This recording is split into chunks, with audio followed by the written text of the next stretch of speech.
네가 구원을 몰라. 구원을 모르면서 너만 챙기면서 평생을 살아왔다네. 그런데 오늘 본문에 보면 그걸 가지고 어둠이라고 이야기하는 겁니다. 이스라엘에게 나타난 하나님께서 자기가 왕으로 자기 소개를 하시는 거예요. 그러면 현대 이 근대 사회에서 왕이라는 것은 없습니다. 그냥 민주주의예요. 이 민주주의라는 게 이단이거든요. 왜 이단이냐 하면은 예수님과 하나님 그분을 왕으로 인정하고 구원을 우리는 그분의 백성이 되는 관계예요. 왕과 백성의 관계에는 그 관계를 믿음이라고 하는데 그 믿음에 대해서도 마태복음 8장에서 백부장은 이렇게 이야기합니다. 주께서 가라 하면 가고 오라 하면 오나이다. 거기에 무슨 토를 달 수 있습니까? 왕인데요. 왕은 자기 마음대로 해요. 제멋대로 해요. 네 오지마 하면 못 오고요. 오라 하면 오는 게 왕입니다. 성경은 창세기부터 이 전체가 왕의 이야기예요. 내가 왕되는데 싫은 사람 내 지옥 보낸다. 내가 없는 곳에 왕자가 없는 곳에 너를 보내고 천국 가는 사람은 내가 있는 자리에 너희도 있게 하리라. 성경은 창세기부터 이 전체가 일괄적으로 흐르고 있습니다. 처음부터 만들어질 때 인간은 구조 안에 만들어졌습니다. 어떤 구조냐 하면 생명나무와 선악과, 선악과는 죽음이 뭐냐를 알려주고 생명나무는 생명이 뭐냐를 알려주는, 그런데 생명이 이거라고 알려주면 될 텐데 하나님께서 구조적으로 설명합니다. 이게 생명이다. 모르겠지. 이게 죽음이야. 죽음과 생명을 나란히 연결시켜서 구조화시켜서 그 구조의 비교를 통해서 생명은 생명이고 죽음, 저주는 저주다는 것을 알려주는 그 구조 세계 속에서 인간은 처음 시작했습니다. 구조예요. 이제 왜 하나님께 그렇게 에덴 동산에 구조를 구조적으로 만들었는가? 그거는 신약 성경에 보면 창세전의 비밀이 거기에 드러납니다.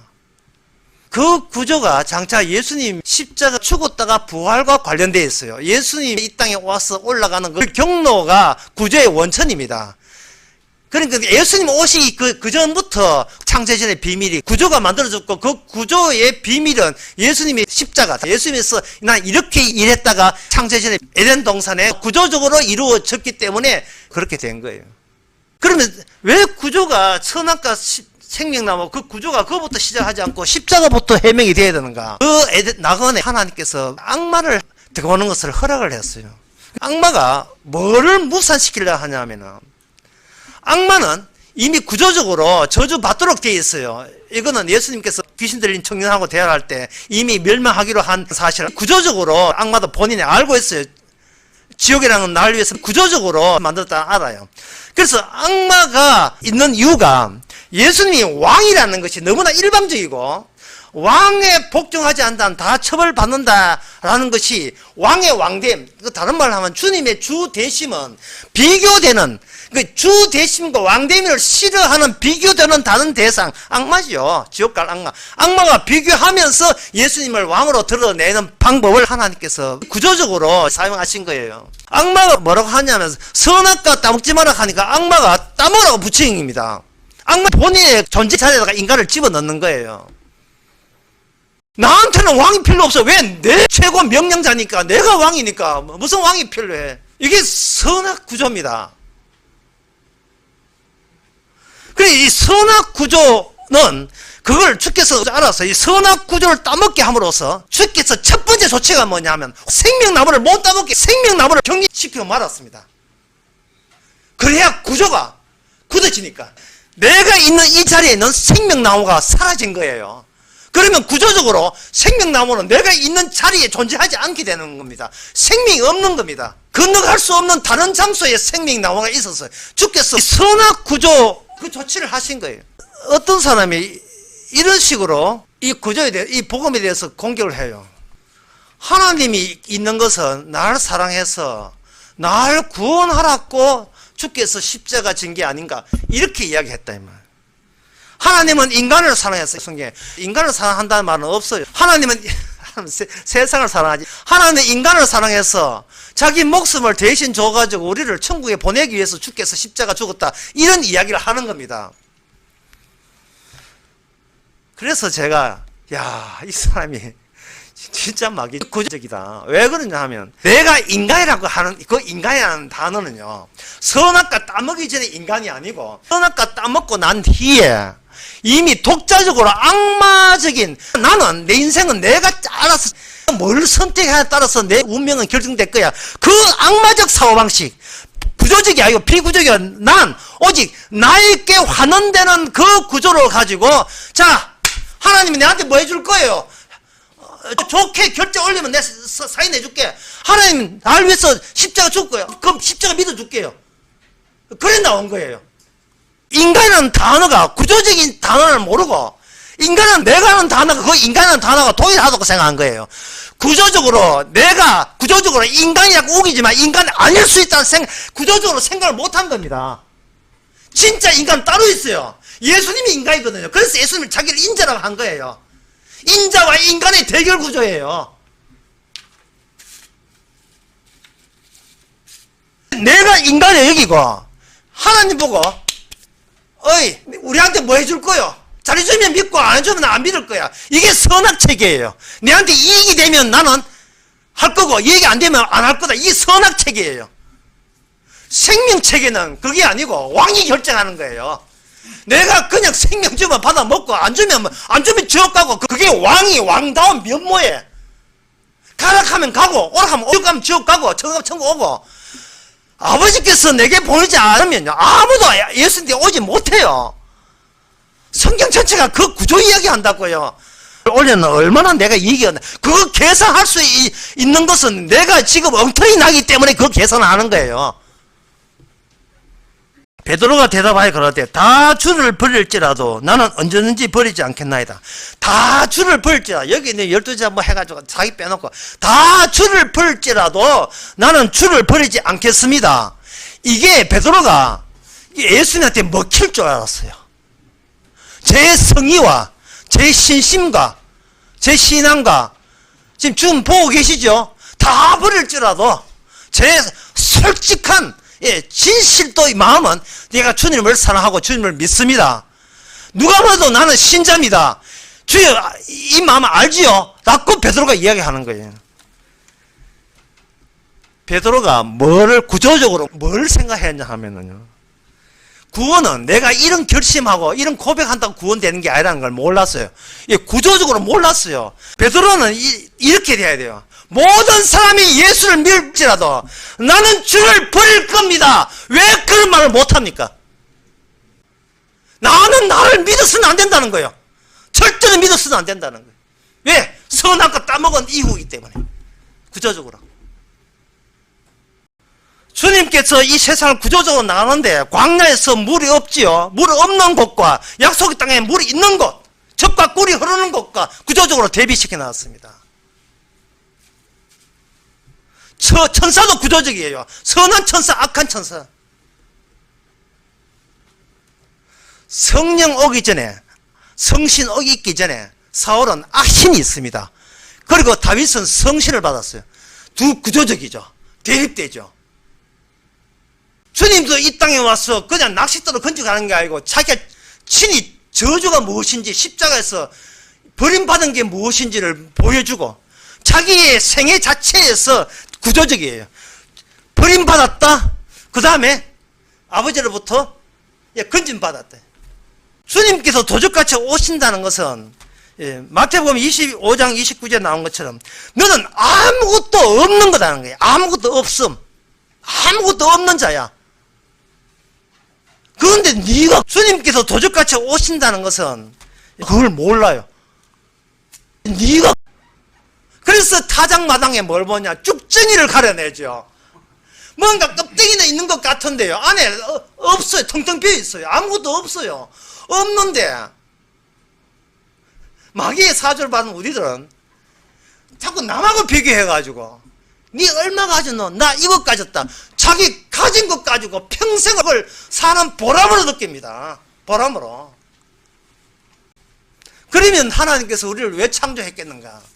그게 바로 그 구조를 구조적으로 노출시키고 그걸 나타내라, 실제 세계 나타내라고 우리로 하여금 구조적으로 어느 쪽에 속하냐 분류시키기 위해서 이 땅에 우리가 존재하고 있는 겁니다. 처음 창제 때부터 구조였습니다. 낮과 밤, 저녁이 되고 아침이 되니 하루라.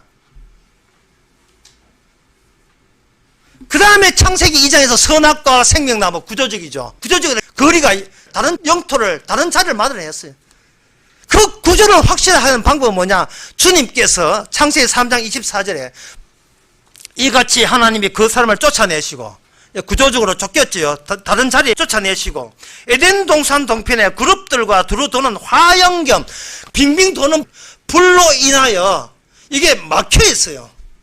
불로서는 막아놓는 거예요. 하나님 계신 곳과 하나님 계시지 않는 곳. 그러니까 이 하나님 계시지 않는 것은 악마의 사주를 받아서 이 모든 구조를 다 무시하고 나만 여기 있으면 그만이라고 하는 비구조적인 그러한 태도를 갖는 거예요. 생명 쪽에서 다가왔는데 반응이 없는 걸 가지고 뭐라고 하면 죽은 자라고 하는 거예요. 그걸 죽었다고 하는 거예요. 생명 구조가 없는 자가 죽은 자예요. 우리 성도가 등장했다는 것은 그때 생명 구조가 등장했다는 거예요.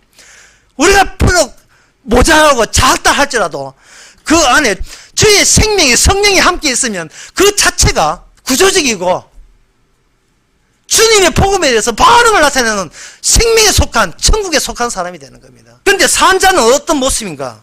성령 받아서 산 자는 어떻게 모습인가? 고린도후서 4장에 이렇게 되어 있습니다. 이런 말씀이 나오는 걸, 이런 말씀이 있다는 것을 여러분들이 놓치면 안 돼요. 10절에 보면 우리가 항상 예수 주인 것을 몸에 짊어지면 예수의 생명도 우리 몸에 나타나게 합니다. 그 방법은 우리 산자가 항상 예수를 위해서 죽음에 넘기면 돼.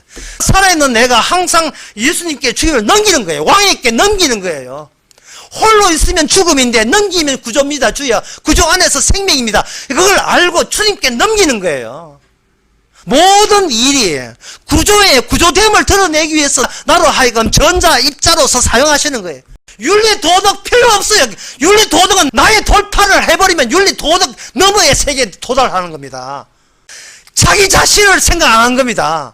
성도란 뭐냐? 왕의 왕됨을 위해서 아낌없이 자기 목숨을 두 팔을 벌리는 겁니다. 그러한 구조를 모르는 사람이 요한복음 19장에 나옵니다. 19장에 나오는 본디오 빌라도 이야기를 꼭 해야 돼요. 정말 안 할 수가 없습니다. 그 요한복음 19장 10절에 나오는 그 본디오 빌라도가 예수님께 뭐라고 제시하면 빌라도가 가로되 내 말하지 아니하느냐 내가 너를 놓을 권세도 있고 십자가에 못 박을 권세도 있는 줄 알지 못하느냐. 권세 이야기를 들고 나옵니다. 아까 그 설교 대용단 하면 빌라도라는 사람은요 왕이라는 권세에 동그라미 쳐가지고 그게 나라는 거예요.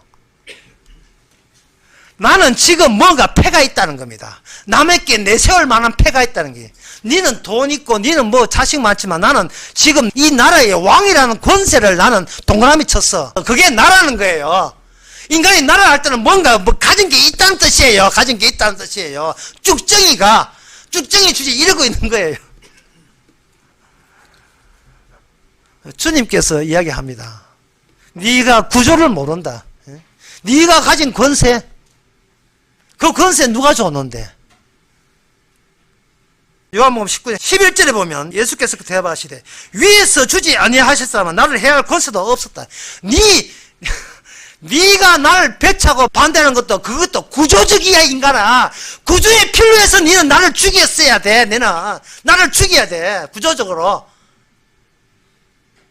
성령을 받지 못한 들은 갇혀 있으니까 그 빌라도가 가는 권세가 그게 겁나 무서워요. 그게 겁나 무서워요. 그 권세가. 교인들이 목사한테 말도 못하는 것은 목사가 무서워 아니라 내가 가진 그 권세 있잖아요. 예? 권사라는 거, 집사라는 거. 우리 교회 해당이 안 되니까 마음대로 이야기합니다. 장로라는 거. 내가 장로인데, 내가 집사인데, 이걸 동그라미 치는 거예요. 날 무시하지 말라고, 난 집사라고, 이런 거 동그라미 쳤다고요.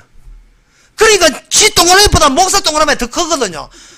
그래서 아무 소리 못 하는 거예요. 자, 저러면 또 내가 또 동네 사람한테 우사당하겠다. 아이고, 내 처신 내가 알아서 해야지. 이러고 있는 겁니다. 성령은 뭐냐? 왕에게 총속하는 영이 그 관계를 성령이라고 해요. 왕에게 총속되는 거예요. 전에는 내 혼자 살았는데, 이제 왕에게 총속된 그게 성령입니다. 밤이 되어버리면 그 밤이라는 환경에 의해서 모든 것은 고요의 색깔은 무시당합니다. 여기에 예수님께서 그 빛으로 오신 것은 이 세상이 어둡다는 것을 들추어내기 위해서 그렇습니다. 왜 어두우냐? 빛을 모아보니까 어둡다는 거예요. 그 어두운 곳에 그 불기둥이 이제 지상까지 내려온 거예요. 우리 마음까지 내려올 거예요. 내려와서 빛을 비추고 어둠을 비췄을 때 그 빛이 진짜 생명이라는 걸 아는 사람, 그 사람이 바로 11절에 보면 영접하는 자, 그 이름을 믿는 자에게는 하나님의 나라는 전 권세가 주셨으니 13절에 이는 혈통으로나 육정으로나 특히 사람의 뜻으로 나지 아니하고 오직 하나님께로 오직 구조로 말미암아 난 결과물이다.